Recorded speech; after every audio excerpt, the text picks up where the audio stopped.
Adapun prospek kerja lulusan Prodi Gizi Universitas Syahid Jakarta adalah sebagai berikut.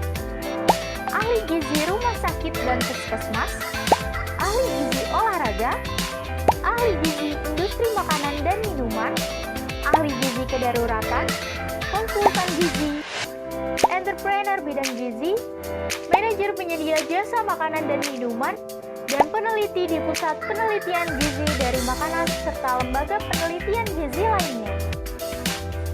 Mari bergabung bersama kami di program Studi Gizi Fakultas Teknologi Pangan dan Kesehatan Universitas Syahid Jakarta.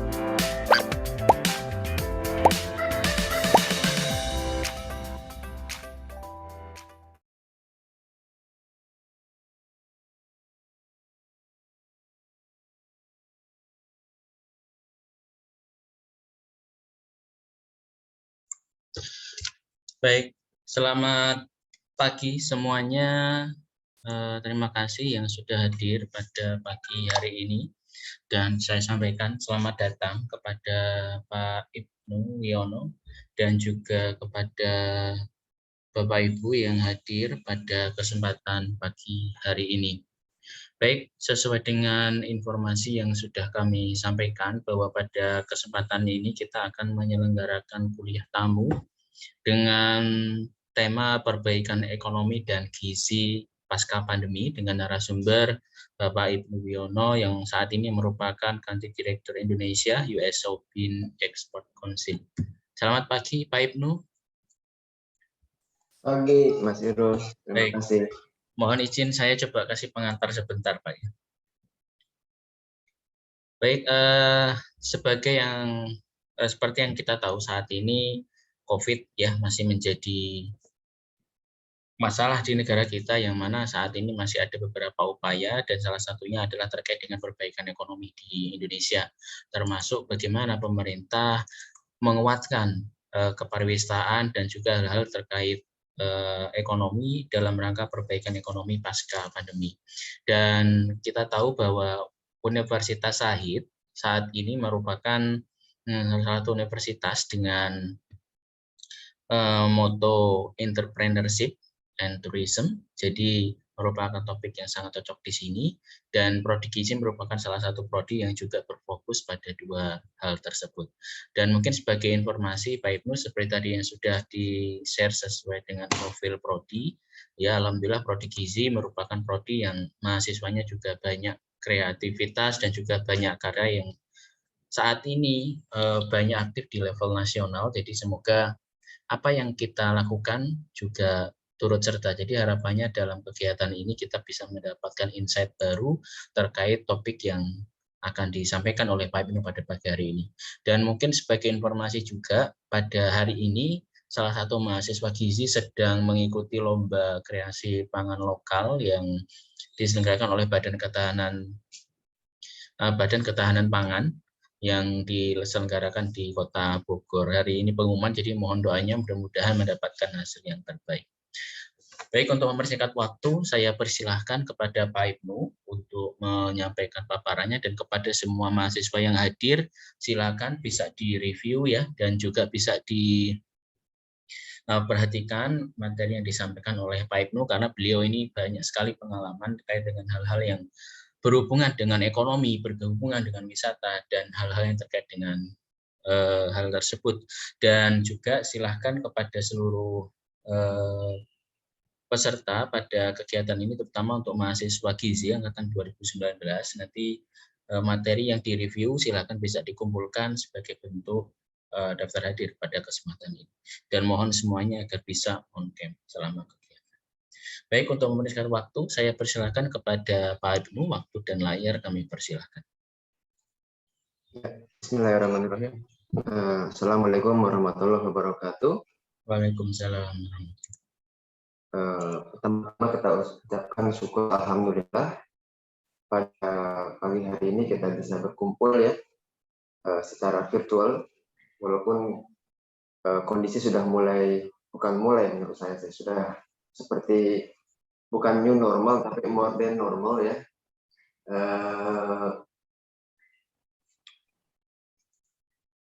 Tapi tetap kita harus hati-hati karena situasi masih bisa berubah ya, dan tentunya kita berharap situasinya berubah ke arah yang positif ya.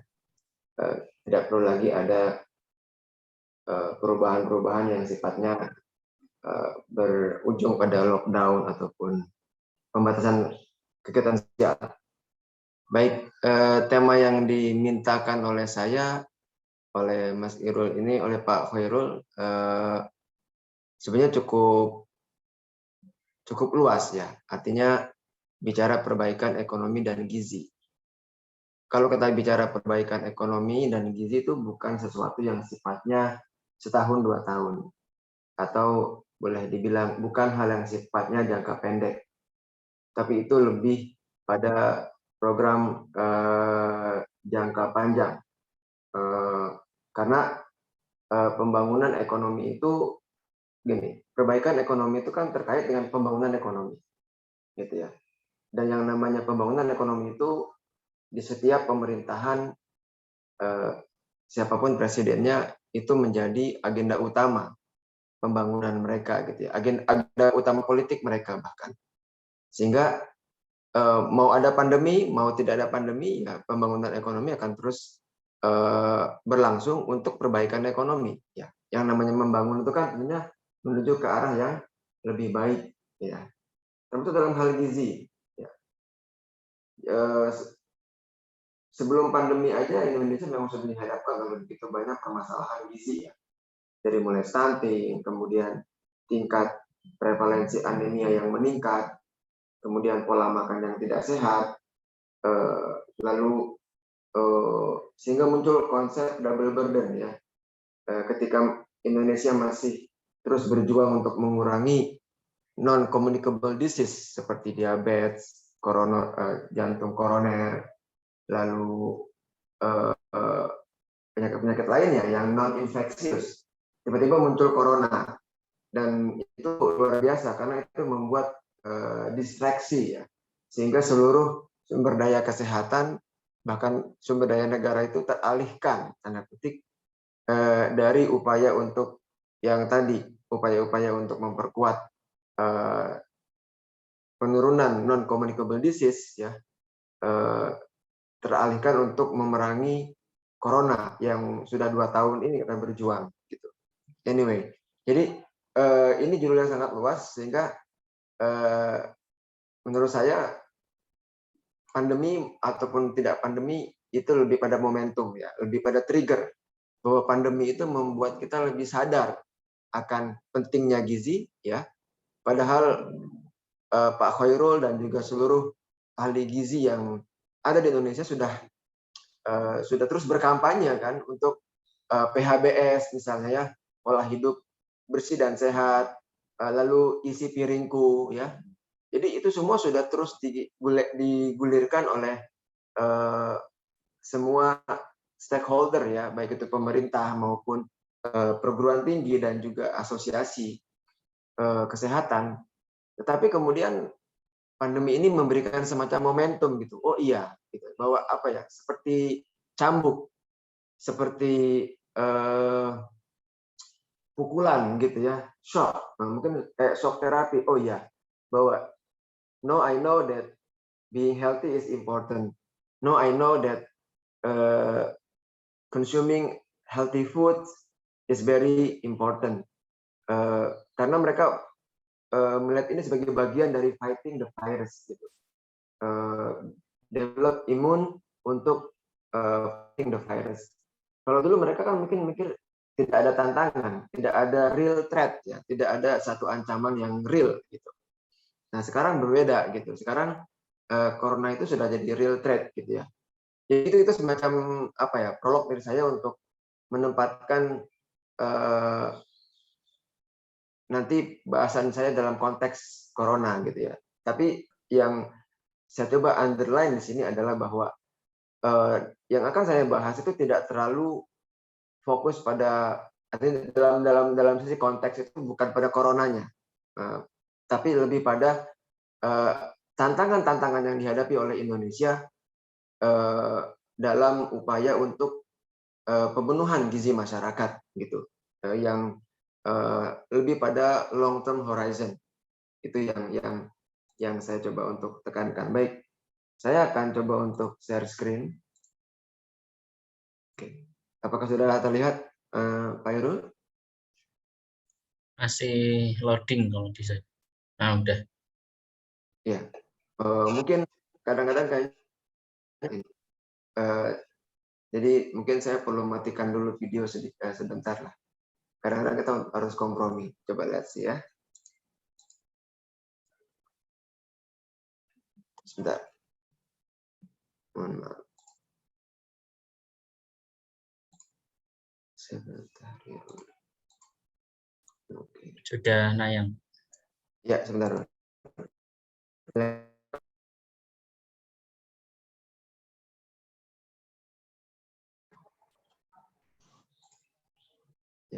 Ini layar saya seperti freezing.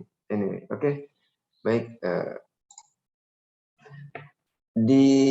Selain saya juga hadir di sini ada Pak Rido ya, dari USEC.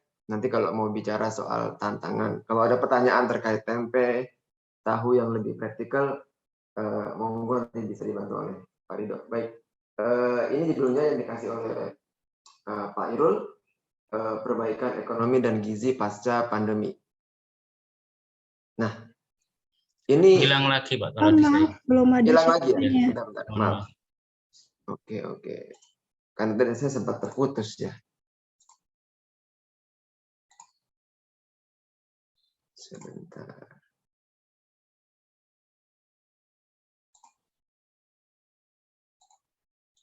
Bagaimana? Pak Irul udah itu ya? Nampak? Sudah. Ya ini saya copy paste aja, saya crop dari laporan BI ya. Jadi kita memang melihat pandemi itu kan boleh dibilang dimulai di akhir kuartal pertama tahun lalu, tahun 2020. Sehingga pada kuartal pertama itu pertumbuhan langsung negatif ya. Tapi kalau kita lihat meski tersendat, trennya positif.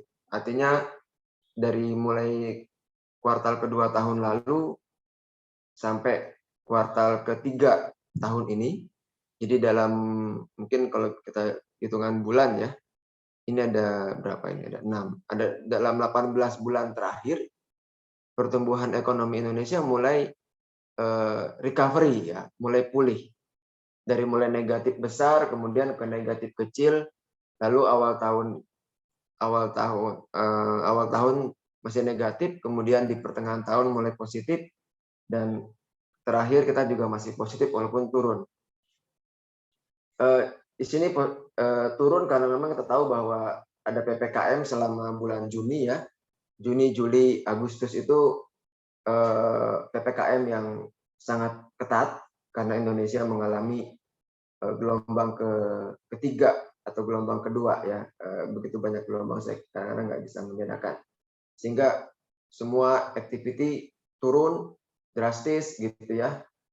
Mall bahkan tutup, sehingga tentunya konsumsi masyarakat berkurang, sehingga itu membuat pertumbuhan ekonomi turun tapi tidak sampai negatif, walaupun turun sampai separuhnya ya, dari 7% di kuartal kedua menjadi 3,5% di kuartal ketiga ya, tapi ini masih positif lah. Kalau kita bicara pemulihan ekonomi, sebetulnya kenapa kok walaupun pandemi ini lama ya, tapi kita melihat ada tren yang positif dari pertumbuhan ekonomi Indonesia menuju pemulihan. Menurut saya ini lebih pada bagaimana pelaku ekonomi maupun masyarakat itu melakukan adjustment gitu ya, strategi untuk bertahan, survive. Boleh dibilang bahwa kalau kita melihat krisis ekonomi tahun 98 ya, mungkin ada yang belum lahir atau ada yang masih balita waktu itu, tahun 98 itu kita lihat pertumbuhan ekonomi Indonesia itu sampai minus 13%. Ya. Sementara pandemi ini kita tertinggi itu, terendah itu minus 5% gitu. Kok bisa gitu ya? Bahwa pandemi ini kelihatannya sangat sangat luar biasa dampaknya. Tetapi kalau kita melihat dari indikator ekonomi, ternyata tidak sedalam penurunan ekonomi ketika terjadi krisis moneter tahun 98. Secara ekonomi dapat dijelaskan begini. Ketika tahun 98 itu hampir semua sektor itu terdampak, ya. Semuanya terpuruk. Dari mulai sektor perdagangan, sektor ekspor, sektor manufacturing, semua terpuruk gitu ya. Karena kurs yang meningkat secara tajam dari ingat saya sekitar 2.500 rupiah per dolar itu menjadi 16.000 rupiah per dolar dalam waktu kurang dari 3 bulan. Ini kan big shock ya. Semua ekonomi kemudian collapse sehingga minus 13%. Tapi kalau di pandemi ini kita lihat ada sektor yang terpuruk. Katakanlah yang jelas mungkin pariwisata ya, hotel, restoran gitu, terutama hotel. Kemudian penerbangan, traveling. Jadi leisure industry itu collapse ya. Karena orang nggak bisa hang out, orang nggak bisa traveling, airline, transport, kemudian tourism, services itu turun. Tetapi ada juga yang meningkat, misalnya telekomunikasi, ya. Karena orang kemudian semuanya serba virtual. Lalu yang diuntungkan juga ternyata bahwa adanya digital teknologi itu membuat pelaku-pelaku ekonomi itu bisa cepat adjustment gitu. Ketika restoran tutup, maka mereka mulai fokus untuk menjual makanannya secara online. Karena sudah banyak tersedia marketplace platform yang dapat mereka gunakan untuk menjual produknya secara daring. Kemudian akibatnya apa? Ini men-trigger pertumbuhan sektor logistik, ya, delivery services. Jadi kita melihat bahwa pandemi ini mix, ada sektor yang terpuruk, ada sektor yang bahkan meningkat tajam pertumbuhannya, bahkan menjadi semacam berkah gitu ya, blessing in disguise pandemi ini bagi sektor telkom misalnya, bagi marketplace, bagi online communication gitu ya, seperti itu. Nah, karena adanya sektor yang up dan down inilah, maka kemudian kita lihat kejatuhan ekonominya nggak terlalu dalam. Kemudian dia cepat recover gitu ya, karena at the end mau pandemi mau enggak orang tetap harus makan, orang tetap harus konsumsi, dan konsumsi rumah tangga itu 50% dari PDB Indonesia. Sehingga begitu orang mulai bergerak untuk konsum, maka otomatis akan mulai menggerakkan ekonomi gitu ya. Jadi ini juga berkah buat kita gitu, bahwa karena 50% PDB itu ya buat makan, buat konsum. Sehingga memang benar Pak Jokowi menggelontorkannya adalah fokus pada BLT ya, insentif, transfer tunai, sembako, supaya mempertahankan level of consumption masyarakat sehingga ekonomi tidak terlalu jatuh gitu ya. Dan US government pun juga sama, mereka juga memberikan transfer direct subsidi ke rumah tangga miskin supaya mereka tetap konsum sehingga tetap menggerakkan ekonomi. Jadi saya rasa itu yang membedakan antara pandemi ini dengan the economic crisis yang kita alami tahun 98, kemudian tahun 2008 juga ya. Sehingga dari sisi ini saya melihat bahwa nggak terlalu worry lah. Saya tidak terlalu khawatir bahwa pandemi ini akan berdampak sistemik, structural kepada ekonomi. Karena buat saya it's a matter of time ya. Begitu mobilitas masyarakat kembali normal, maka udah semacam hal yang take it for granted bahwa ekonomi akan bergerak, ekonomi akan tumbuh. Sehingga dalam tahun depan saya melihat insya Allah Indonesia sudah bisa kembali ke normal growth trajectory gitu ya. Kita kan normalnya tumbuh 5% per tahun. Saya yakin tahun depan Indonesia sudah bisa tumbuh di angka 5% per tahun. Dengan asumsi bahwa tidak ada lagi gelombang ketiga, atau kemudian herd immunity sudah benar-benar terbentuk sehingga masyarakat bisa kembali bergerak bebas. Gitu. Nah ini kalau kita melihat jangka panjang ya. Tadi ini kan yang pertama saya berikan snapshot jangka pendek ya. Bagaimana performance ekonomi kita selama pandemi, yaitu dalam 1,5 tahun terakhir. Nah kalau kita coba untuk memotret ekonomi Indonesia dalam jangka yang lebih panjang, nampak bahwa trennya positif. Yang kiri ini adalah income per kapita, ya.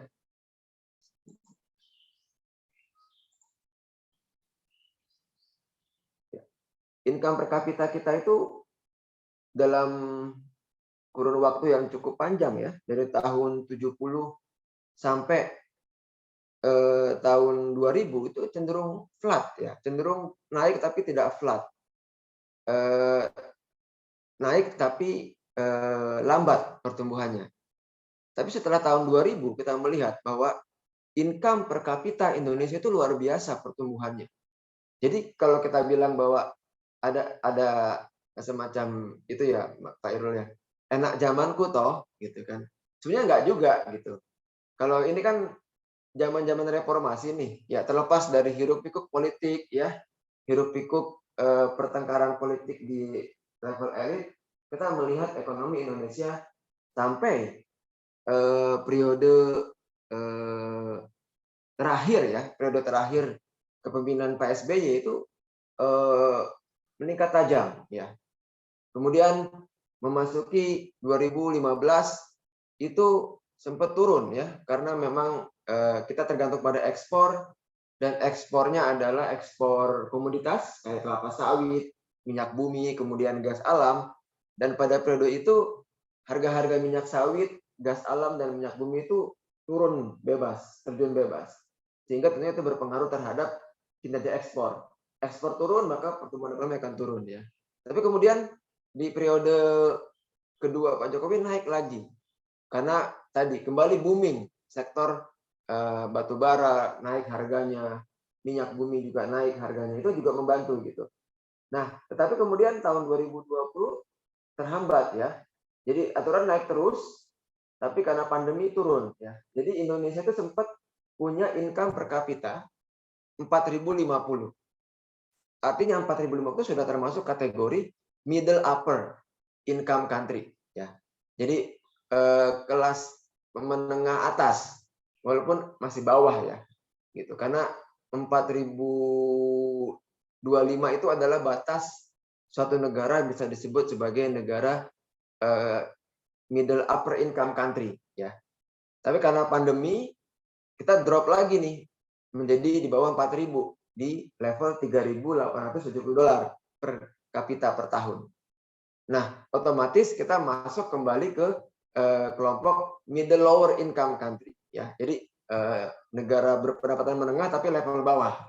Ya, semoga tahun ini, tahun 2021 ada peningkatan, tapi saya expect mungkin tahun 2022 baru kita bisa kembali ke level di atas 4.000, ya. Seperti itu. Tapi overall per kapita kita meningkat. Jadi orang Indonesia secara umum itu lebih makmur secara ekonomi. Karena they earn more money than their ancestor, gitu, ya. Mereka lebih bisa dapat duit lebih banyak daripada orang tuanya atau generasi sebelumnya. Terlepas dari memang soal inflasi, ya, kayak gitu. Oke. Nah, kemudian secara kemiskinan, ada indikator lain, kemiskinan, ya. Kemiskinan di Indonesia itu juga turun drastis, gitu. Sebentar. Dari level sekitar 40%, ya, di situ, ya. Dari sekitar 20%, ya, 20% jumlah penduduk di tahun 2000 itu turun menjadi 9,4% dari total jumlah penduduk di tahun 2019. Artinya ya ini kontribusi semua orang, ya, dari eranya Pak Susilo Bambang Yudhoyono, kemudian sampai di eranya Pak Jokowi, itu semua berkontribusi terhadap penurunan jumlah orang miskin di Indonesia, gitu. Jadi ini menunjukkan bahwa secara income kita lebih baik, kemudian jumlah orang miskin juga turun.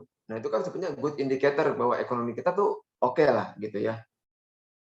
Nah, tapi kemudian kita lihat apakah perbaikan ekonomi itu, ya, yang ditunjukkan terdiri dari pendapatan per kapita dan head count poverty itu berdampak nggak sih pada perbaikan status kesehatan masyarakat? Gitu. Kalau kita melihat prevalensi stunting ya di anak umur bawah 5 tahun, ya itu memang masih tinggi ya, masih 30,8% berdasarkan Riskesdas tahun 2018. Tapi kalau kita melihat Riskesdas tahun 96 itu stunting kita masih 40%. Kemudian turun terus gitu ya dengan tajam dan ini juga terus gitu ya. Nah kita berharap bahwa semakin nanti kita menuju higher income per kapita maka stunting ini juga akan terus turun gitu ya. Jadi kita melihat bahwa dari sisi stunting kita lebih baik walaupun masih tinggi dibandingkan dengan negara-negara di Asia Tenggara terutama seperti itu. Nah, tetapi kemudian kalau kita melihat indikator lainnya, ini mungkin juga I don't have really a good answer to this. Kenapa kok prevalensi anemia meningkat gitu? Terutama baik itu di yang mereka wanita hamil maupun yang non pregnant woman di usia 15 sampai 49 tahun gitu. Ya. Itu sempat turun tapi kemudian di tahun 2000-an naik tajam. Ini juga menarik Mas Irul. Ini juga data yang saya juga belum bisa pastikan apa jawabannya karena saya bukan nutrisionis gitu. Tapi saya suspek begini. Itu karena lebih pada pola makan. Gitu. Jadi kita lihat bahwa kalau kita melihat gambar ini atau slide ini, nampak bahwa walaupun secara umum indikator ekonomi meningkat, kemudian stunting turun, tapi anemia naik. Dan kalau kita coba lihat lagi gitu ya, ternyata protein intake gitu. Indonesia juga masih menghadapi tantangan terkait bagaimana memastikan setiap masyarakat di Indonesia itu punya asupan protein yang sesuai dengan AKG gitu. Nah, nampak di sini bahwa kalau kita bagi jumlah rumah tangga ya, dari yang paling miskin nih ya, sampai yang paling kaya dari kiri ke kanan. Kemudian garis merah ini adalah AKG terkait asupan protein yang kalau nggak salah berapa Mas Heru? 52 gram per hari ya, apa 58 ya? Saya lupa itu ya. Itu untuk yang golongan rumah tangga paling miskin, 20% termiskin, dan boleh dibilang 40% lah, 40% rumah tangga termiskin di Indonesia, itu mereka masih di bawah AKG untuk asupan protein. Sementara untuk yang semakin kaya, semakin tinggi pendapatannya, mereka sudah di atas AKG gitu. Nah ini juga berarti ada masalah apa? Masalah bahwa ada hubungan yang positif nih ya, ada korelasi yang positif antara kemakmuran suatu negara dengan protein intake-nya gitu. Tetapi kalau kita melihat tabel yang kanan, ternyata faktor income itu bukan segalanya. Itu benar, ada korelasi yang positif antara income dengan asupan protein, the higher the income, the higher the protein intake ya. Tetapi kalau kita melihat tabel di sini, coba lihat di sini ya. Ini pengeluaran rumah tangga berdasarkan jenis komoditas makanan. Ya. Kita bagi juga berdasarkan termiskin sampai terkaya gitu ya. Nah, nampak di sini kita lihat. Coba perhatikan untuk daging, susu dan telur nih. Ya. Itu nampak memang semakin dia kaya, dia meningkat gitu. Ya. Tetapi kalau kita jumlahkan pengeluaran buat daging dan telur dan susu itu kan sekitar berapa nih? Sekitar yang paling miskin ya, itu 6,9% lah. 6,9% itu untuk daging, susu dan telur. Tetapi untuk rokok, lihat 10%. Kemudian yang termiskin berikutnya dia sekitar hampir 8% ya. 7,8% lah untuk belanja daging, susu dan telur. Tapi untuk rokok berapa coba? 12,3%. Ya. Jadi ini bahkan kalau di sini nampak bahwa semakin kaya juga naik konsumsi rokoknya, tapi kemudian terkaya dia malah turun. Jadi to certain level orang itu kemudian sadar bahwa rokok ini nggak sehat, sehingga dia mulai divert gitu ya.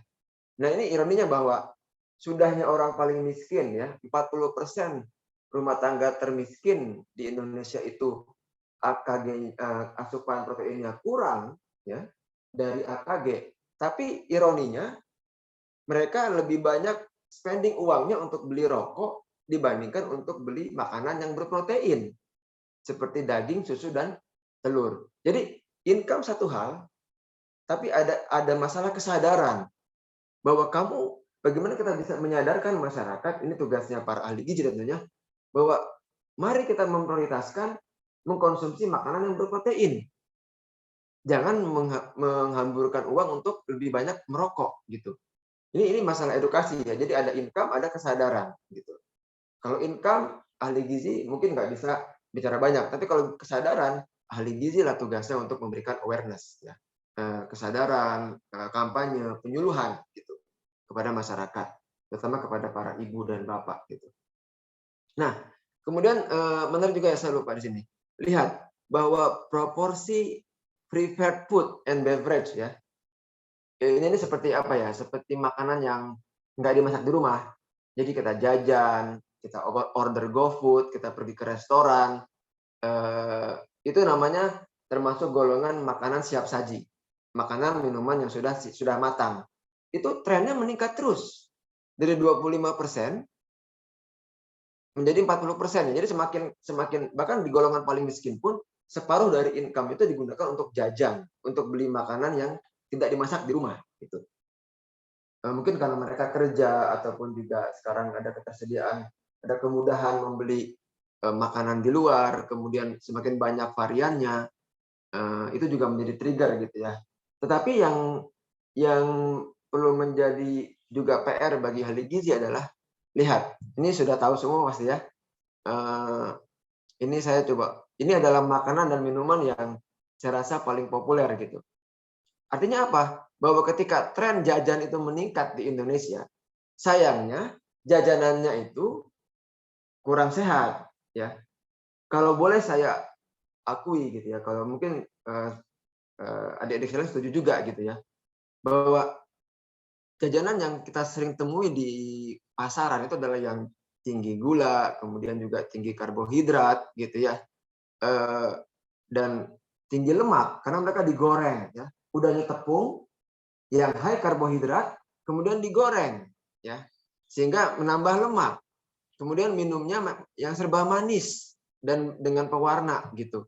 Nah, ini tren yang sangat cepat terjadinya dalam 4 tahun terakhir, dan ini tantangan bagi ahli gizi, bagaimana kita bisa mengarahkan remaja-remaja putri, remaja-remaja putra, anak-anak gitu ya, atau ibu-ibu muda gitu ya, untuk bisa kembali selektif dalam memilih jajanan. Kalau mereka mau keluar itu diarahkan gimana supaya mengkonsumsi makanan minuman yang misalnya high protein gitu ya. Seperti itu. Mungkin sari kedelai atau tahu atau tempe atau berbagai jenis atau telur, ayam gitu ya, seperti itu. Jadi yang kita bisa dapatkan dari pemaparan ini adalah bahwa gizi itu, pemenuhan gizi masyarakat berkorelasi positif terhadap income ya. The higher the income, the nutrition intake should be better. Tetapi kemudian ini tidak otomatis karena ada faktor yang kedua, yaitu awareness, kesadaran dari masyarakat gitu, bahwa saya akan spend my money to consume more healthy foods and beverage. Bukan sekedar enak, tasty, fancy, gaul gitu ya, enggak gitu, atau promo ya, ada promo-promo seperti ini juga menjadi semacam tantangan bagi ahli gizi untuk menemukan cara-cara edukasi yang inovatif tapi tidak menggurui gitu kepada target audiens gitu. Baik. Nah, itu tadi semacam snapshot bagaimana kondisi gizi dan ekonomi di Indonesia. Tetapi kalau boleh kita lihat gitu ya, sebetulnya permasalahan gizi di Indonesia itu banyak faktornya gitu, dan ini tentu terus terang beyond nutrition ya. Jadi kecukupan gizi masyarakat di Indonesia dan juga di negara lain ternyata banyak dipengaruhi oleh faktor-faktor yang beyond nutrition, yang bukan hanya soal nutrisi gitu. Misalnya apa? Kalau kita bilang bahwa seperti tsunami ya, ini saya gambarkan seperti tsunami. Ada yang tsunami pertama namanya WASH deficit. Ini water, sanitation, and hygiene. Ya. Jadi USAID juga sudah address soal ini ya. Katakanlah soal tempe dan tahu misalnya, bahwa mereka healthy food, tapi cara bikinnya kan tidak hygiene, kurang hygiene, tidak memperhatikan banyak aspek sanitasi gitu ya, kebanyakan gitu ya. Nah, itu juga menjadi tantangan bahwa makanan yang bergizi tapi tidak memperhatikan aspek food safety tentunya menjadi tidak bergizi ya. Artinya menjadi minus point gitu. Kemudian bahwa yang kedua misalnya negara ada yang merestriksi impor, melarang impor gitu ya, impor pangan. Padahal dengan lahan yang terbatas, tidak semua negara mampu untuk memproduksi makanannya sendiri. Ada yang dia bisa produksi, ada yang dia harus impor. Harusnya kombinasi local production sama impor. Tapi kalau direstriksi impornya, maka terbatas local food-nya. Ketika local production tidak mampu untuk memenuhi kenaikan permintaan masyarakat, kemudian impor dilarang, maka yang terjadi adalah harga meningkat. Harga meningkat itu semakin mempersulit akses masyarakat miskin terhadap pangan bergizi. Gitu ya. Kemudian yang ketiga misalnya ada soal apa itu agricultural public goods, bendungan, saluran irigasi, ya, jalan yang menghubungkan lahan pertanian dengan pelabuhan, lahan pertanian dengan pasar, gitu. Itu adalah infrastruktur pertanian. Tanpa adanya bendungan dan saluran irigasi, maka padi nggak akan tumbuh dengan baik karena kekurangan air. Dan itu juga masalah yang di luar nutrisi. Itu pekerjaannya PU, pekerjaan umum. Ya. Pekerjaannya Menteri Basuki, bukan pekerjaannya Menteri Kesehatan. Tetapi kalau nggak dibangun oleh Menteri Basuki, maka tidak tersedia pangan yang bergizi gitu loh. Karena untuk menumbuhkan butuh air. Nah ini ternyata ada faktor lain di luar nutrisi. Kemudian logistik barrier ya. Kemudian juga kerusakan lingkungan ya. Kerusakan lahan pertanian itu menjadi ini ya, menjadi tantangan tersendiri yang berpengaruh terhadap ketersediaan pangan bergizi ya. Gitu loh. Jadi tidak hanya soal nutrisi, untuk bisa menyediakan pangan yang bergizi memerlukan bendungan, memerlukan logistik yang efisien, memerlukan produksi pangan yang safety, memerlukan lingkungan yang suportif, yang berkesinambungan, ya. Memerlukan jalan yang bagus. Gitu. Ternyata banyak sekali faktor yang mempengaruhi ketersediaan pangan yang bergizi. Gitu. Oke. Nah ini yang saya bilang bahwa 60% penduduk Indonesia itu tinggal di Jawa. Tetapi sayangnya Jawa itu juga masih menjadi lumbung padi Indonesia. Masih menjadi lumbung jagung Indonesia. Masih jadi lumbung kedelai Indonesia. Karena 70% pajale itu ditanam di Jawa. Sementara di Jawa, industri juga berkembang dengan pesat. Kebutuhan tanah untuk perumahan juga berkembang dengan pesat. Akibatnya apa? Akibatnya lahan pertanian semakin berkurang. Kemudian adanya polusi menurunkan kualitas lahan pertaniannya. Seperti itu. Jadi ini tantangan juga bahwa kerusakan lingkungan, kemudian sanitasi itu juga luar biasa di Indonesia di tantangannya. Nah ini contoh, ini di Malang. Ini ada peta di Malang. Jadi tahun 2001 urban area itu daerah perkotaan tuh hanya yang kuning-kuning ini nih. Yang kuning inilah yang namanya daerah perkotaan. Jadi masih kecil ya, sedikit. Tapi kemudian 13 tahun kemudian, tahun 2014 di mapping lagi, maka daerah urban area itu sudah yang merah-merah. Jadi bagaimana ada aglomerasi di Malang gitu ya. Dari yang kecil daerah kotanya kemudian menyebar ke utara, ke selatan, ke barat, ke timur. Dan itu semuanya tentunya mengokupasi lahan pertanian gitu.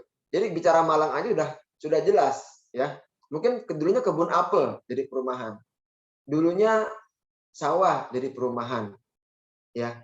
Itu udah jadi tantangan tersendiri di Jawa gitu. Jadi di mana kita akan menumbuhkan pangan kita gitu ya. Karena pangan perlu ditanam seperti itu. Nah, kemudian juga terkait soal polusi tadi, bahwa pertanian itu kan menggunakan pupuk kimia, menggunakan pestisida, menggunakan herbisida, gitu ya. Lalu menggunakan traktor pakai bensin. Ketika traktor dijalankan, maka dia memberikan emisi karbon dioksida. Nah, ada pengukuran bahwa emisi karbon dioksida sektor pertanian di Indonesia itu baik akibat pemakaian pupuk kimia maupun pemakaian pestisida maupun penggunaan mekanisme pertanian itu lebih tinggi, ya, jauh lebih tinggi dibandingkan dengan emisi karbon lahan pertanian di Vietnam, Thailand, dan Filipina. Berarti apa? Berarti ada inefisiensi di sini, ada inefisiensi energi, ada penggunaan pupuk kimia yang tidak tepat dosis, ada penggunaan pestisida yang tidak tepat dosis, gitu ya, sehingga malah over gitu.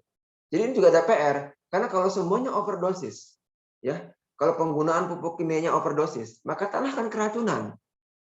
Setelah tanah keracunan, maka dia tidak akan bisa menghasilkan panen yang baik.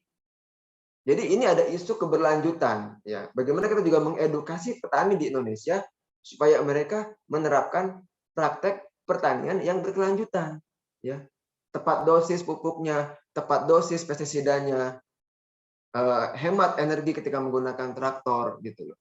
Supaya apa? Supaya juga berkesinambungan lahannya itu. Jadi terjaga kesuburan tanahnya. Terus mereka punya ini enggak rotasi tanaman. Enggak yang setiap tahun padi-padi terus gitu ya. Seperti itu. Jadi ini memang jadi tantangan di kita gitu.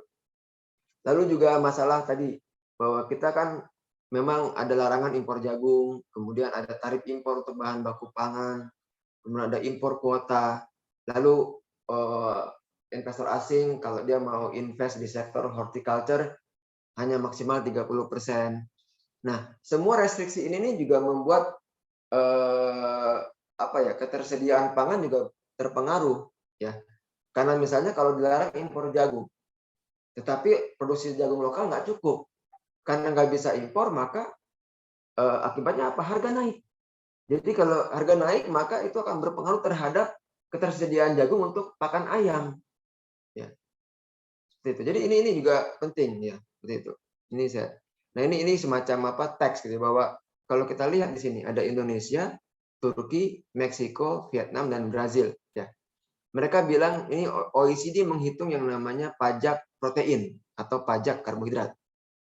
Dihitung dari akibat adanya tadi tarif impor ya, tarif impor untuk pangan, kemudian larangan impor segala macam itu membuat harga naik ya. Kalau tidak ada larangan impor, katakanlah harga harusnya 100.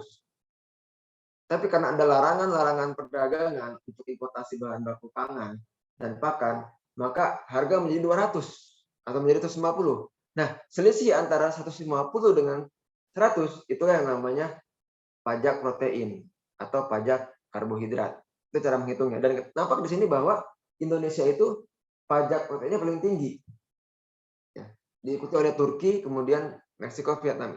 Artinya apa? Artinya bahwa kebijakan Indonesia yang memang agak restriktif terhadap impor pangan, itu juga bisa berpengaruh terhadap ketersediaan pangan dalam harga yang terjangkau. Seperti itu. Nah, tadi saya bilang juga masalah logistik ya. Sebentar. Masalah logistik misalnya. Tadi saya bilang bahwa oke, karena Jawa lahannya habis atau Jawa lahannya terbatas, mari kita buka lahan pertanian di luar Jawa. Ada food estate ya. Ada dulu sempat zamannya Pak SBY ada Merauke food estate. Zamannya Pak Harto di Kalimantan ada pembukaan lahan 1 juta hektar gambut untuk pertanian. Karena sebenarnya Pak Harto, Pak SBY, dan juga Pak Jokowi dengan yang Kalimantan Food Estate ini, itu juga sadar bahwa Jawa udah nggak bisa buat lahan pertanian. Kita harus keluar Jawa. Tetapi masalahnya gini, 60% konsumen ada di Jawa. Kalau saya tanam di Kalimantan, padi, jagung, kedelai, saya tanam di NTB, NTT, Papua, gitu ya, Sumatera, gitu. Kan saya harus bawa balik hasil panennya dari pulau-pulau tersebut ke Jawa. Nah, itu berapa shipping cost-nya? Nampak di sini bahwa kalau kita ekspor, ya, shipping cost, kirim barang dari Tanjung Priok nih ke Singapura itu hanya $185. Terus kita kirim barang dari Priok ke Cina, Guangzhou, itu hanya $400. Tapi kalau kita melihat biaya logistik antar pulau ya, Jawa, Banjarmasin misalnya itu lebih tinggi kan, $650. Bahkan Jawa ke Jayapura itu sampai $1.000. Jawa ke Padang itu $600. Artinya apa? Bahwa upaya untuk menanam tanaman pangan di luar Jawa itu juga terkendala oleh biaya kirim balik yang mahal. Karena biaya logistik antar pulau di Indonesia itu lebih mahal dibandingkan dengan biaya kirim ke luar negeri. Sehingga pasti kadang-kadang akibatnya apa? Mungkin lebih murah impor daripada saya. Mungkin gini, kalau secara ekonomi kita mikirnya, saya tanam padi di Papua, digiling jadi beras. Saya Jawa impor beras dari Papua, $1.000 ongkosnya. Tapi kalau saya impor beras dari Thailand, dari Vietnam, itu mungkin dapat ongkosnya $180 gitu ya. Jadi kalau secara ekonomi memang lebih untung, seolah lebih untung impor daripada bikin tanam sendiri. Tapi kalau bicara ketahanan pangan memang tidak bisa hanya dari aspek ekonomi. Jadi itu logistiknya yang menjadi isu gitu. Baik. Jadi itu kurang lebih satu sesi. Jadi kan yang saya coba jelaskan adalah bahwa masalah kecukupan gizi masyarakat Indonesia itu tidak hanya tergantung pada satu faktor, tapi begitu banyak faktor dan sayangnya faktor-faktor tersebut di luar domain gizi, ya, di luar wilayah gizi untuk bisa menghandle, memerlukan dukungan dari pihak lain, sehingga kolaborasi itu adalah kata kunci untuk bisa memastikan adanya kecukupan gizi bagi masyarakat Indonesia. Nah, saya sekarang akan coba untuk bicara sedikit mengenai tadi soal aspek keberlanjutan ya. Mungkin tadi saya coba balik lagi sini. Nah ini kan tadi kita bicara soal emisi karbon ya. Emisi karbon sektor pertanian Indonesia yang ternyata lebih tinggi dibandingkan dengan negara lain di ASEAN. Nah sebenarnya masalah keberlanjutan pertanian atau bagaimana menerapkan cara bertani yang ramah lingkungan, yang rendah karbon gitu ya, itu sudah menjadi tema utama secara global gitu. Karena sektor pertanian itu memang salah satu penyumbang emisi gas rumah kaca terbesar di dunia. Jadi bukan hanya industri, tapi sektor pertanian. Kenapa? Karena mereka ada konversi lahan ya, dari hutan menjadi lahan pertanian, dari gambut jadi lahan pertanian. Itu kan juga ada yang terilis emisinya. Kemudian juga penggunaan pupuk kimia, penggunaan traktor, ya itu juga bagian dari kontribusi terhadap gas rumah kaca. Nah ada upaya untuk bagaimana kita bisa menerapkan istilahnya climate smart farming atau responsible farming, pertanian yang lebih bertanggung jawab terhadap lingkungan, pertanian yang lebih pro iklim, ya, pertanian yang lebih bisa menghemat sumber daya. Nah, saya coba untuk jelaskan dalam kesempatan ini bagaimana para petani di Amerika ya, baik itu kedelai maupun jagung, sudah berupaya untuk menerapkan pertanian yang lebih ramah terhadap lingkungan. Nah ini kalau kita lihat di US itu tadi soal lahan misalnya. Kok di Jawa terus berkurang lahannya? kalau di US itu memang sudah ada semacam zonasi bahwa yang namanya lahan pertanian itu hanya mengumpul di tengah, ya, dari utara ke selatan, tapi tidak banyak di barat, tapi lebih pada di sini. Di tengah gitu ya. Ini termasuk ini tanaman pangan, ya. Tanaman pangan tuh kayak jagung, kedelai, gandum, ya. Itu semua berkumpul di sini, di tengah-tengah. Jadi di negara-negara bagian di tengah Amerika, Midwest, ya. Nah, kalau di East Coast ini adalah daerah industri, ya, kayak Detroit, New York, Manhattan, gitu ya, Florida, itu daerah industri lah, daerah tourism. Sementara kalau buah-buahan, sayur-sayuran, ya, seperti apel, pear, itu di West Coast, di California, di Washington State, gitu ya. Jadi memang sudah ada zonasi, seolah-olah ada zonasi di US itu yang membagi-bagi, gitu ya. Mana yang buat lahan industri, mana yang buat lahan pangan, mana yang buat lahan hortikultura, tapi sesuai dengan iklim masing-masing. Nah ini kalau bicara yield, kedelai di US itu sekitar 3,2 ton per hektar. Kalau di Indonesia rata-rata sekitar 1,2 ton ya tanaman kedelai itu di Indonesia. Nah ini gambaran ya para petani di US gitu ya. Ini rumahnya nih. Ini rumahnya. Kemudian ini tempat nyimpan jagung dan kedelainya gitu ya. Dan ini bisa jadi ladangnya. Jadi kayak datar kemudian hamparan gitu. Sehingga sangat mudah untuk panen dan hampir nggak ada orang sepertinya gitu ya. Jadi memang dedicated untuk lahan pertanian. Nah, ini kita lihat. Nah, di Amerika itu ada komitmen dari para petani kedelai di Amerika untuk bisa mengurangi dampak dari penggunaan tanah terhadap emisi karbon sampai 10%. Kemudian mereka juga ingin mengurangi soil erosion sebanyak 25%. Kemudian mereka juga ingin meningkatkan efisiensi penggunaan energi sampai 10%. Kemudian mereka juga ingin mengurangi total emisi gas rumah kaca sebesar 10%. Nah, apa yang mereka lakukan untuk mencapai semua ini ya? 4 tujuan ini ya, by 2025. Nah, ini yang pertama. Misalnya di sini nomor 1. Ini ada traktor nyemprot pestisida ya. Itu mereka bilang precision chemical application. Artinya mereka akan menggunakan pestisida tepat dosis. Jadi jangan sampai kelebihan atau kekurangan gitu. Kemudian kok bisa? Gimana caranya?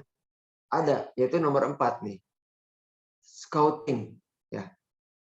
Jadi scouting itu seperti ini. Jadi sebelum mereka menyemprotkan obat hama, mereka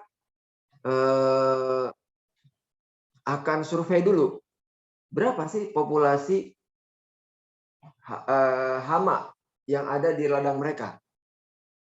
Kalau populasinya setelah di scouting ternyata kurang dari sekian persen dan itu tidak akan membahayakan tanaman, maka mereka tidak akan menyemprotkan pestisida. Tapi kalau sudah lewat satu threshold tertentu, baru menggunakan pestisida. Tapi ada ukurannya juga. Tergantung berapa sih tingkat serangan hamanya. Ya. Jadi mereka menyesuaikan dengan tingkat serangan hama dalam menggunakan pestisida. Gitu. Kemudian misalnya dibikin terasering, lalu ada rotasi tanaman ya. Jadi kalau tahun ini kedelai, lalu jagung, maka tahun depan di switch. Yang ini jadi kedelai ya, yang ini jadi jagung. Untuk memutus siklus hama. Jadi mereka nggak yang terus-terusan menanam jagung terus di lahan yang sama. Tapi mereka ada crop rotation. Kemudian mereka juga ada yang namanya cover crops nih. Jadi ini sungai, aliran air, mereka kasih cover crops ya. Jadi tanaman-tanaman yang bisa mencegah satu tanah yang tererosi. Kemudian yang kedua, kalau kemudian mereka itu kan mereka juga menggunakan pupuk kimia ya, menggunakan pestisida. Kalau hujan, mungkin residu-residu pupuk kimia kan akan terlarut ke bawah. Nah, dengan cover crops ini itu untuk menahan residu-residu pupuk kimia residu-residu pestisida untuk nggak langsung ke sungai, tapi terendapkan di tanah sehingga menjadi nutrisi seperti itu. Jadi itu bagian dari upaya mereka gitu. Kemudian juga membangun reservoir gitu ya, kayak semacam setu, lalu pakai smart irrigation, diukur berapa debit airnya gitu. Jadi memang mereka terus berusaha untuk menerapkan tadi saya bilang pertanian yang serba tepat ya, tepat dosis, tepat penggunaannya, dan juga mereka tidak ingin menanam dengan tanaman semuanya. Jadi maksudnya bahwa kalau mereka mau daripada tanamin rumput ya, ini kan cover crops, ini kan rumput nggak bisa dipanen, nggak bisa menghasilkan kedelai, berarti nggak bisa menghasilkan uang. Tetapi mereka rela untuk mengalokasikan sebagian tanahnya untuk ditanami cover crops, sehingga itu akan berdampak pada pengurangan panen ya mungkin. Nah, tapi mereka rela demi apa? Demi menjaga kelestarian tanah. Karena kalau nggak begitu, tanah tererosi, akan cepat aus, ya akan cepat kurang nutriennya. Jadi mereka berkorban untuk bisa menjaga kelestarian tanah seperti itu. Nah ini salah satu US farmer yang menunjukkan bahwa kalau di US itu gulma ya, gulmanya itu bisa setinggi ini tanaman kedelai. Jadi luar biasa. Kalau bisa setinggi ini berarti gulma ini berebut nutrisi dengan tanaman kedelainya gitu ya. Sehingga mereka juga harus punya cara untuk mengendalikan gulma, tapi tetap ramah lingkungan, tapi tetap menjaga tanaman kedelainya. Seperti itu. Nah ini. Nah kalau di US, mereka itu tidak membajak sawah. Jadi kalau mereka tadi saya bilang, mereka mau bikin crop rotation. Kalau misalnya lahan ini jagung nih, tahun lalu jagung. Ya sudah, mereka tidak akan membajak sawahnya, tapi mereka akan langsung menanam tanaman kedelainya di ladang, walaupun masih ada sisa jagung ya. Ini kan nampak bahwa sampah-sampah jagung nih, batang jagung, sampah jagung gitu ya, tongkol jagung nampak. Tapi mereka nggak bersihkan. Mereka langsung tanam aja di lahan yang sama, nggak dibajak. Kenapa? Untuk menghemat energi. Membajak sawah itu kan membutuhkan traktor, membutuhkan bensin. Udahnya boros energi, emisinya tinggi, emisi karbonnya. Jadi cara mereka adalah tanpa dibajak, tanam langsung dengan harapan hemat energi, juga mengurangi emisi rumah kaca kayak gitu. Nah, juga kemudian tadi kalau di US itu mengangkut kedelai maupun jagung itu nggak pakai truk, nggak banyak menggunakan truk, tapi banyak menggunakan transportasi air dan kereta. Jadi saya bilang tadi, ini kan lahan pertanian nih. Ini lahan kedelai US, tengah-tengah. Tetapi pelabuhan ekspornya itu di pantai barat. Ya, ada Tacoma, San Francisco, Long Beach, kemudian New Orleans. Pokoknya di pantai semua lah ya. Nah, untuk menghubungkan ladang pertanian dengan pelabuhan-pelabuhan ekspor di pantai barat, pantai timur, maupun di Teluk Amerika, mereka menggunakan yang namanya sungai, tongkang, dan kereta api. Ini bandingannya. Satu tongkang tadi ya. Ini tongkang nih. Ini satu segini nih. Ya, ini kan ada 6 tongkang nih, satu baris nih. Atau 5 tongkang. Nah, satu tongkang ini itu sama dengan 15 gerbong kereta. Sama dengan 58 truk trailer. Ya. Jadi kebayang bahwa kalau Amerika harus menggunakan truk untuk mentransportasi kedelainya dari ladang ke pelabuhan, maka itu luar biasa emisinya. Ya. Emisi 58 truk dapat dikurangin dengan hanya membawa satu tongkang. Ya, padahal sekali dorong satu kapal tugboat ini bisa berapa puluh tongkang. Ya. Jadi itu luar biasa efisiensinya gitu. Ya. Seperti itu. Jadi terus kalau dengan kereta gitu juga, itu sama dengan 870 truk. Jadi ini imagine bahwa upaya untuk bisa mengurangi emisi gas rumah kaca dari sektor pertanian itu tidak hanya di ladang, tapi juga bagaimana ketika mereka mendistribusikan kedelai dari ladang ke pelabuhan gitu. Nah itu konsep green farming lah ya, responsible farming yang diterapkan oleh petani Amerika. Oke, ini sekitar aja. Nah ini mungkin supaya nggak bosan, saya coba kasih video. Oh maaf, harusnya saya harus share dulu ya ininya share optimize video ya. Saya stop share dulu.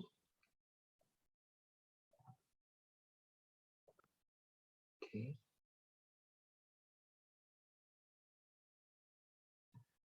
Ada beberapa alasan US Soy secara konsisten berada di puncak pasar global. Namun, yang terpenting adalah komitmen terhadap keberlanjutan yang dipupuk sejak dulu. Melalui praktik pertanian berkelanjutan yang diterapkan di ladang setiap hari, seperti pertanian tanpa pengolahan tanah, rumput yang berfungsi sebagai filter strip, tanaman penutup tanah, dan rotasi tanaman, petani US Soy aktif terlibat dalam praktik pengelolaan air, melestarikan habitat satwa liar, dan membantu meningkatkan keanekaragaman hayati. Dengan penerapan protokol jaminan keberlanjutan US Soy, atau komitmennya terhadap tujuan pembangunan berkelanjutan PBB, faktanya tidak dapat dipungkiri. Melalui pertanian berkelanjutan dan inovasi terus-menerus, US Soy berkontribusi terhadap planet yang lebih sehat. Saat Anda berani membandingkan US Soy dengan kedelai yang tumbuh di tempat lain, Anda akan melihat bahwa US Soy memberikan solusi berkelanjutan yang diinginkan konsumen dan investor global dan tanpa biaya tambahan untuk keberlanjutannya yang terbukti. Untuk mempelajari lebih lanjut tentang upaya keberlanjutan US Soy, hubungi perwakilan US Soy sekarang. Itu sekilas video yang tadi menggambarkan bagaimana US farmer mencoba menerapkan praktek berkelanjutan. Nah sekarang gini, tadi kita bicara soal asupan protein, ya, asupan nutrisi. Gitu. Sebenarnya apa sih peranan kedelai dalam penyediaan pangan bernutrisi atau dalam penyediaan pangan berprotein bagi masyarakat Indonesia? Nah ini menarik. Kita tahun ini ya Mas Irul, Oktober itu ada kampanye Chicken and Egg nih. Tapi ada satu interview talk show antara Timothy Loh yang di Singapura, dengan Mbak Ovi. Mbak Ovi ini duta ayam dan telur ya. Jadi saya juga betul ada duta ayam dan telur ya, Mbak Ovi ini. Nah ini menarik untuk melihat salah satu section interviewnya yang menceritakan bagaimana peranan protein kedelai gitu ya dalam pemenuhan gizi masyarakat. Saya coba kita langsung aja ke yang 5.11.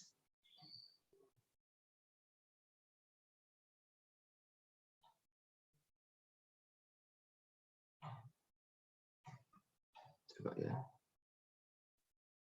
Soy protein is important, right? And why does soy protein play a pivotal role in both the stunting reduction and the provision of durable animal and plant-based protein in Indonesia? Well, soy protein, it's good quality and highly digestible. The protein in soy is an ideal protein source for young children to support their growth and reduce the risk of stunting. A lot of studies have been done about soy diets to prevent stunting in growing children. Soy protein is also a high quality protein which has the complete range of 9 essential and 11 non-essential amino acids. It is the only plant-based protein with qualities that are comparable to that of egg, dairy, and meat products, and is a nutritious and affordable protein source. The fermentation process during tempeh production makes it even better as the protein has better digestibility and higher protein efficiency ratio, which for the producer of tempehs, they get better yields and so overall it's just a very widely available and affordable source of protein that that populations can consume, especially growing children, to ensure that they get the nutrition that they need for healthy growth. Okay, all right. And what kind of Jadi itu semacam gimana dijelaskan bagaimana peranan kedelai gitu ya dalam pemenuhan gizi masyarakat. Kalau kita lihat di Indonesia misalnya, maaf ini agak broken ya, bentar. Mungkin terlalu besar, ya perkecil dulu.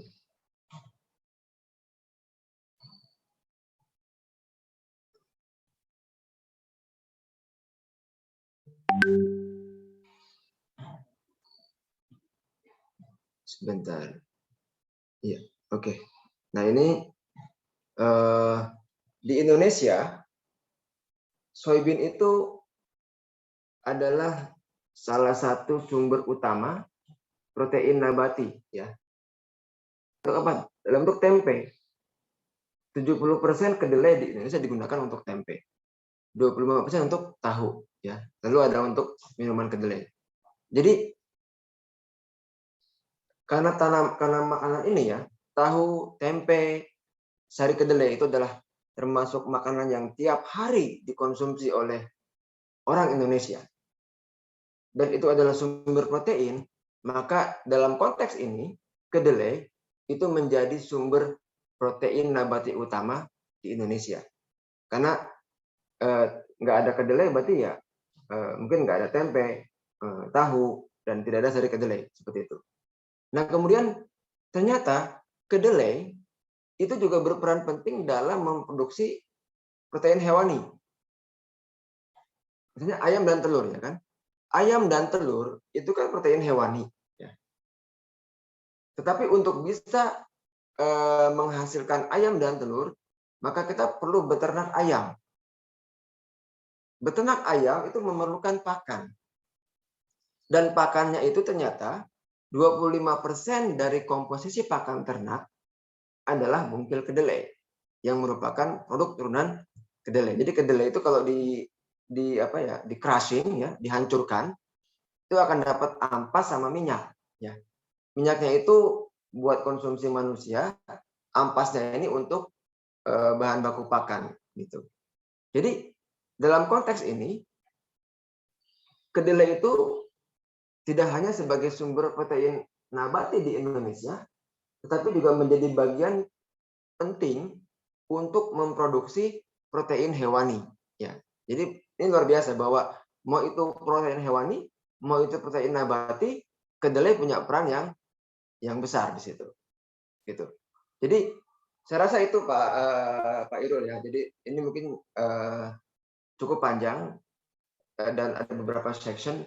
Saya harap itu bisa memberikan semacam gambaran ya bahwa ternyata permasalahan kecukupan gizi itu cukup kompleks dan kemudian dari kelestarian lingkungan itu juga menjadi penting sekali supaya bisa memastikan bahwa pertanian yang berkelanjutan sehingga terus bisa memproduksi bahan pangan yang bergizi dan sayangnya di Indonesia ini masih belum mendapatkan perhatian yang cukup serius terkait kelestarian lahan pertanian ini. Dan tadi saya sedikit sampaikan bagaimana US Farmer mencoba untuk berkontribusi terhadap kelestarian lingkungan dan pertanian secara global. Terima kasih dari saya. Wassalamualaikum warahmatullahi wabarakatuh. Waalaikumsalam warahmatullahi wabarakatuh. Oke, terima kasih Pak Ibnu, mohon semuanya bisa on cam ya. Nggak tahu nih yang off cam pada kenapa. Baik, jadi mohon sedikit menyimpulkan Pak. Jadi ada 4 hal yang kita concern pada pasca pandemi Pak ya. Yang pertama terkait dengan nutrition ya, bahwa nutrition problem itu masih ada. Di Indonesia itu masih ada. Saat ini saya lagi di Pasuruan Pak untuk survei status gizi Indonesia. Salah satu survei nasional untuk evaluasi ya bagaimana status gizi di tahun 2021 yang kemarin juga sempat tertunda karena COVID yang lagi tinggi-tingginya. Terus yang kedua juga poinnya tentang ekonomi. Ya, jadi saat ini teman-teman, jadi kalau teman-teman ingin mendalami tentang hal tersebut, kita punya peran di sana. Jadi silahkan bisa di-improve ya. Mungkin teman-teman yang punya ide riset atau kegiatan bisa diarahkan ke situ ya. Terus yang ketiga terkait dengan kesehatan, dan yang terakhir lingkungan. Lingkungan ini yang kemarin sempat ramai Pak ya, karena adanya ada pertemuan internasional yang banyak dibahas terkait dengan iklim dan lain-lain hal yang ya tidak terpisah juga terkait dengan gizi dan kesehatan. Baik, terima kasih banyak Pak Ibnu. Untuk sesi selanjutnya saya persilakan kepada teman-teman semua yang hadir di sini untuk bertanya ya, atau sesi diskusi. Mungkin saya persilakan 2 sampai 3 orang. Silakan.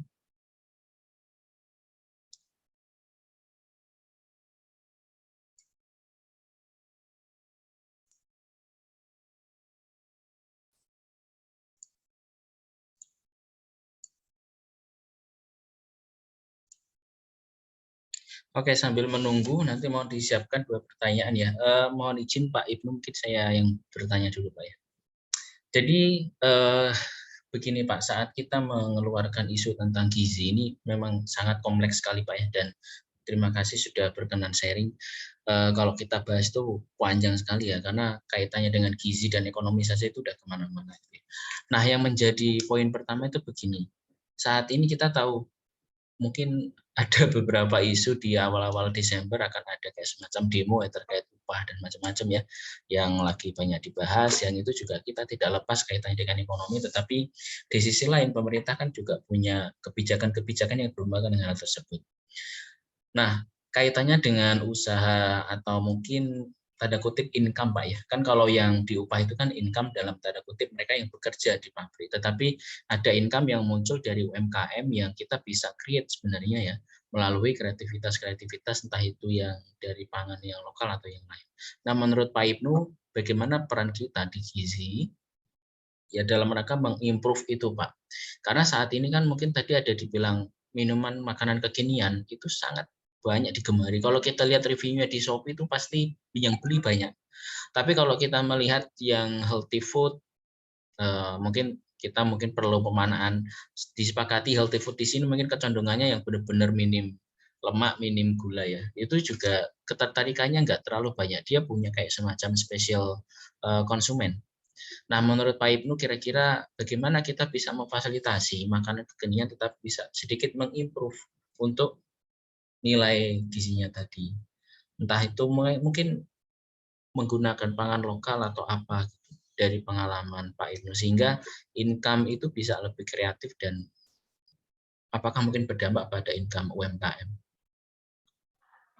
Ya, terima kasih Pak Irul. Memang ini ya, kalau saya lihat juga makanan-makanan kekinian itu juga tidak bisa dibilang murah ya. Artinya kalau kita ya memang mereka ada levelnya tuh, ada level yang murah ya, yang harganya mungkin 10 ribuan, 12 ribuan gitu ya. Tapi ada yang tinggi juga harganya di kisaran misalnya 35.000 gitu ya. Padahal dengan 35.000 itu kalau kita ke warteg udah bisa makan nasi, tempe tahu sama ikan ya. Gitu mungkin. Nah, ini tapi kan mungkin tadi kembali ke soal kreativitas gitu. Makan di warteg itu tidak terlalu menarik dibandingkan dengan kalau nongkrong di mall sambil menghirup minum fancy drink itu gitu ya, sambil ngobrol gitu ya. Jadi nah ini kalau kita melihat orang trennya nongkrong, hangout, kemudian ketika hangout mereka ingin konsum yang fancy juga gitu ya. Tantangannya memang lebih pada kreativitas. Kemudian yang kedua bagaimana kita nih orang-orang gizi itu mencoba untuk mempromosikan gitu. Mungkin kalau kayak kolaborasi. Jadi kita harus engage dengan industri makanan minuman. Kita mungkin harus engage dengan pengusaha restoran. Ya, kayak nanti di Salatiga ya, saya dengan Bu Lucy itu insya Allah tanggal 7 Desember itu mau ada meeting dengan PHRI misalnya. Ya, meeting dengan PHRI untuk bagaimana kita mengajak, mendorong para pengusaha hotel dan restoran itu memasukkan menu-menu tempe, menu-menu tahu ke dalam tawarannya kepada konsumen gitu. Tapi tentunya dengan plating yang bagus ya, food presentation yang menarik gitu. Jadi intinya apa? Intinya bahwa lembaga-lembaga gizi dan ahli gizi ini juga harus berkolaborasi ya dengan pengusaha makanan minuman dan restoran. Gitu. Karena kalau kita kampanye terus nih, kita kampanye ke masyarakat, tapi kemudian yang disediakan oleh industri, ya tadi makanan kekinian, kan jadi nggak nyambung, Mairul. Jadi kita kampanye sampai berbusa-busa, tapi yang penyedia makanannya juga nggak mau menyediakan makanan yang lebih bergizi gitu ya.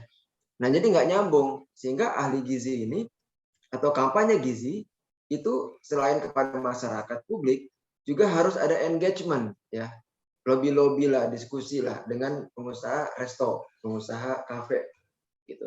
Yuk gimana kamu bisa menciptakan makanan yang lebih healthy, atau mungkin kalau memang dirasa perlu ya, itu bisa menjadi kita melobi ke Kemenkes, kita melobi ke BPOM, bahwa itu bisa menjadi semacam standar bahwa kafe, restoran itu juga harus memperhatikan aspek nutrisi ketika mereka menawarkan makanannya kepada konsumen. Gitu. Jadi harus ada kolaborasi strategis ya, aliansi strategis dengan policy maker, dengan pengusaha supaya ini bisa jalan. Gitu. Nah kalau bicara harga, memang kalau kita lihat di marketplace gitu ya, memang healthy food itu cenderung mahal. Ya lihat sih kayak kamu tahu lah Rejuk ya, mungkin adik itu tahu Rejuk. Rejuk itu jus ya, jus yang itu dari buah asli ya.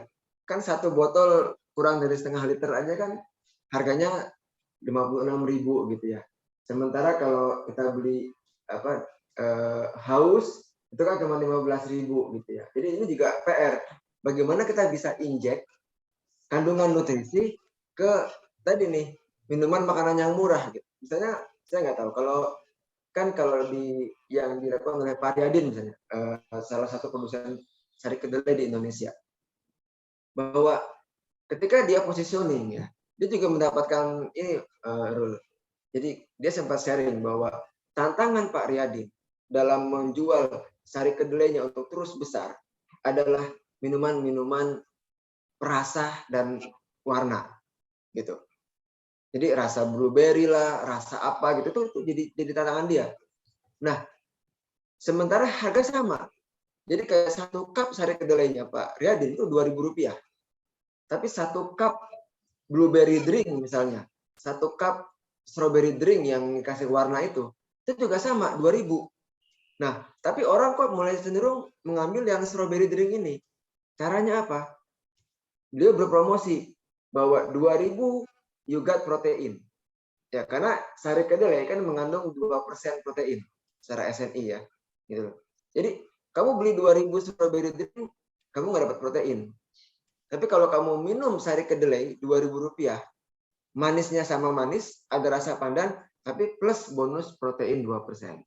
Jadi mungkin itu. Jadi pengusaha pun, pengusaha healthy food, pengusaha healthy drink, itu juga harus diedukasi oleh ahli gizi, Rul, supaya mereka bisa kreatif marketing gitu. Bagaimana mereka bisa menonjolkan nutrisinya sebagai selling point, berkompetisi dengan tadi fancy drink lainnya. Mungkin itu jawaban dari saya. Terima kasih.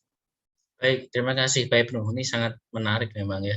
Teman-teman yang mungkin ingin berkecimpung ke sana ini sangat luas ini. Silahkan Mbak Dela. Oke, Pak Irul, suara saya terdengar nggak ya Pak? Ya, masuk. Oke, saya mau izin bertanya kepada Pak Ibnu.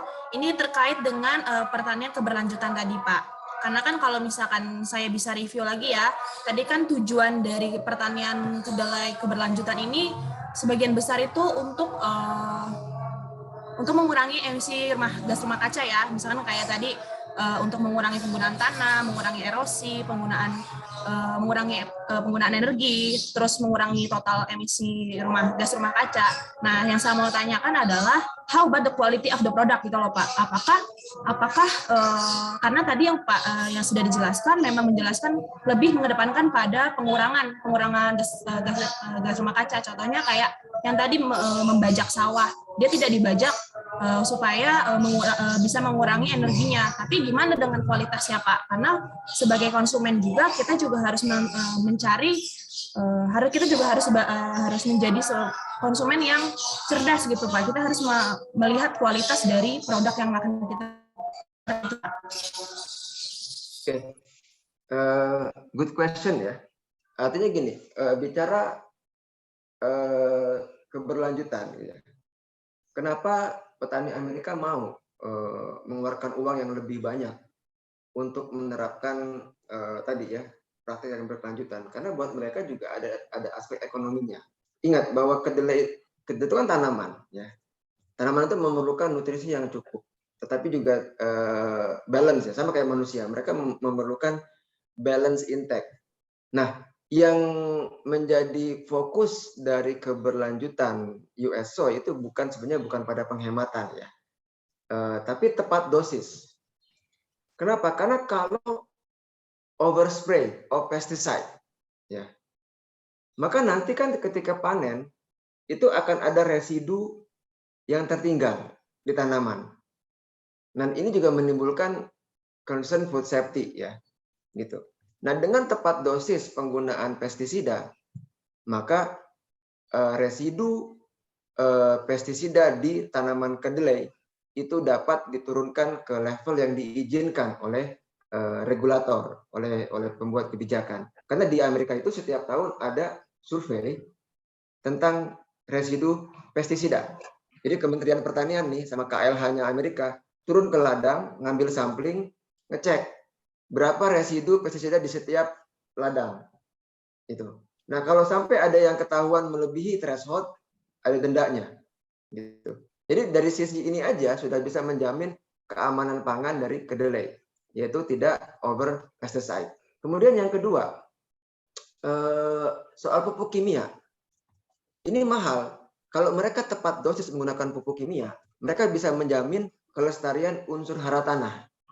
Jadi tanah nggak cepat jenuh dengan chemical product gitu ya. Diimbangin lah gitu. Karena kalau terus-terusan, karena kayak gini, tanah itu ketika diberikan overdosis pupuk kimia, dia akan kering. Dia akan keracunan. Kalau sudah keracunan, maka tanah tidak akan menghasilkan panen yang bagus. Nanti kedelainya akan kecil-kecil, mungkin mudah pecah, segala macam itu. Nah, dengan cara dia tepat dosis ya.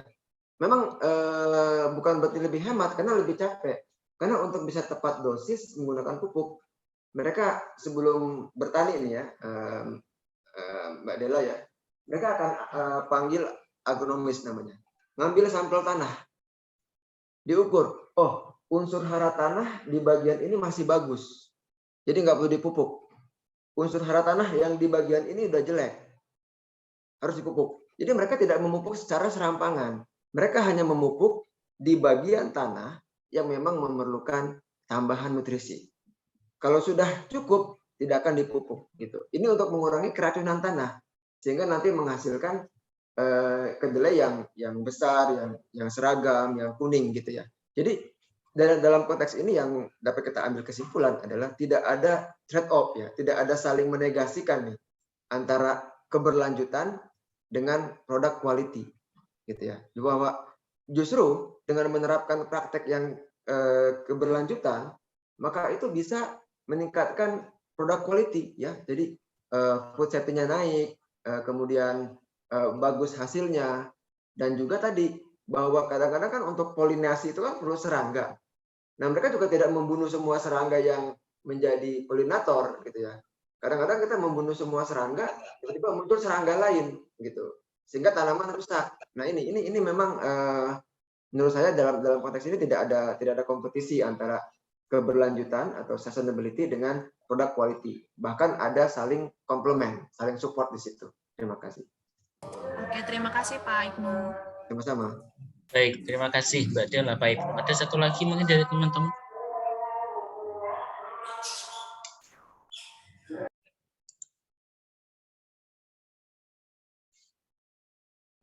Cukup. Baik, terima kasih Pak Ibnu karena waktu juga sudah menunjukkan pukul 10.55. Mohon izin saya simpulkan. Jadi pertama peran dari kita ahli gizi karena banyak sekali bidang yang bisa kita sisipkan ya, bisa kita dalami. Jadi teman-teman punya kesempatan untuk hal tersebut termasuk di dalam hal ya kaitannya dengan ekonomi, ya, lingkungan, masalah gizi dan juga kesehatan. Jadi silakan buat yang saat ini belum punya ide atau ingin mencari ide bisa dikembangkan ke sana. Jadi banyaklah bergaul dan banyak mendengarkan sharing-sharing seperti ini karena ilmu seperti ini sangat mahal. Kalau kita tidak membaca, tidak mencoba mengupdate, kita juga nggak akan dapat ya. Jadi terima kasih sekali lagi Pak Ibnu. Mungkin untuk penutup mohon izin kami sharekan penyampaian terima kasih dalam bentuk sertifikat. Mohon maaf mungkin kalau apa adanya. Jadi terima kasih dari kami dan ini sertifikat yang bisa kami berikan kepada Pak Ibnu atas ilmunya dan mudah-mudahan berkenan untuk sharing lagi kepada kami dengan topik-topik yang terkini ya karena memang banyak hal yang perlu kita improve terkait dengan update di keilmuan kami baik di saintifik maupun di praktis. Silakan bisa diterima Pak Ibnu. Ya, terima kasih Pak Irul atas apresiasinya dan saya juga senang bisa sharing pada pagi ini. Semoga itu bisa memberikan inspirasi, motivasi dan menambah wawasan ya buat kita semua. Terima kasih. Baik, terima kasih sekali lagi. Untuk menutup kegiatan ini, saya sampaikan terima kasih kepada semuanya yang sudah hadir dan juga semoga apa yang kita pelajari bisa memberi manfaat untuk kita semua. Sebagai penutup, selamat siang, selamat beribadah kalau untuk yang laki-laki ya, dan semoga semuanya dalam kondisi sehat. Assalamualaikum warahmatullahi wabarakatuh. Waalaikumsalam warahmatullahi wabarakatuh. Terima kasih Pak Ibnu. Izin,